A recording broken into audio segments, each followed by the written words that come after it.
it's your identity is it's like a dramatic role that you play out in the world. And while playing that out, it has to furnish you with a life.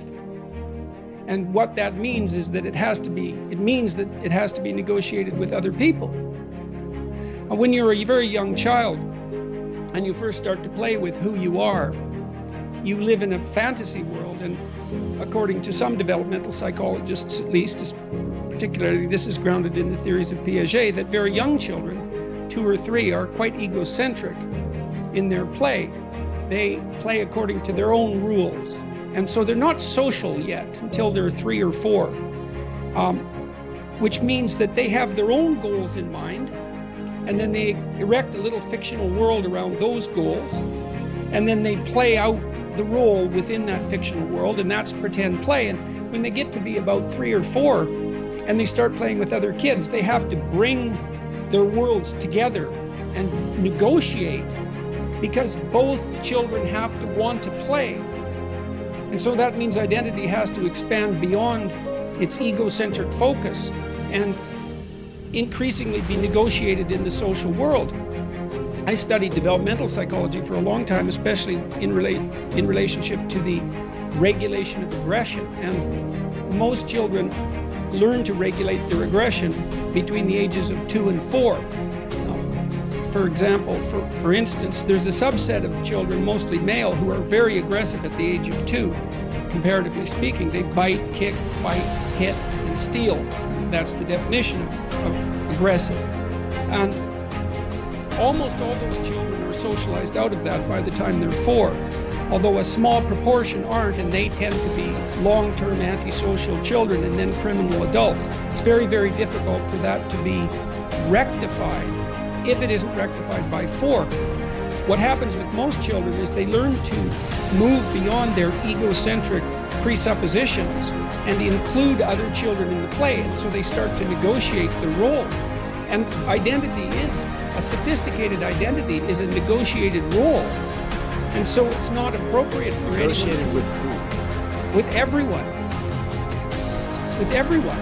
And of course, you know this is the case because if you, well, first of all, if you're a child and you want friends, then you can't insist that only your game be played. So I'll give you an example. There's been observational studies of children in playgrounds. So imagine there's a group of children together, let's say they're 6 or 7 years old, and they're playing helicopter. So they've got their erasers out and they're buzzing around in the helicopters. Okay, so they've already established the ground rules. They've got together and they laid out the drama. They say, well, let's play helicopter. And maybe there's 4 or 5 suggestions, but the group develops a consensus that helicopter's the fun game. And let's make our erasers into helicopters. I don't have an eraser. Well, you can use your pencil and it can be a long helicopter. And so everybody gets a roll. And everybody's happy about it. Otherwise, play won't continue, right? Everybody has to be happy or play won't continue. And so then the little drama organizes itself and the kids play helicopter, and there's consequences of that play out like a story. And then maybe another kid comes along and he's got an eraser and a pencil in his bag and he wants to play helicopter too. And if he's a socially sophisticated kid, he'll hang around the outside of the little game and watch. And then he'll take out his eraser and maybe start making buzzing noises with it. And when he can see that there's an opening in the play situation, he'll swoop in and maybe he'll get integrated. It's like when you're at a cocktail party and you hear a conversation and you're hovering around the edge. You wait for an opening and then you say something that's germane to the topic. And if you're sophisticated enough and the people are friendly enough, then it'll open and you'll be allowed in. Now, even popular kids often get rebuffed when they try to enter an already structured game. Unpopular kids don't watch what's going on, and then they come along and try to impose their game on the entire group, and then they have a tantrum if they don't get let in. And so that's a good example of how identity is negotiated at the earliest stages.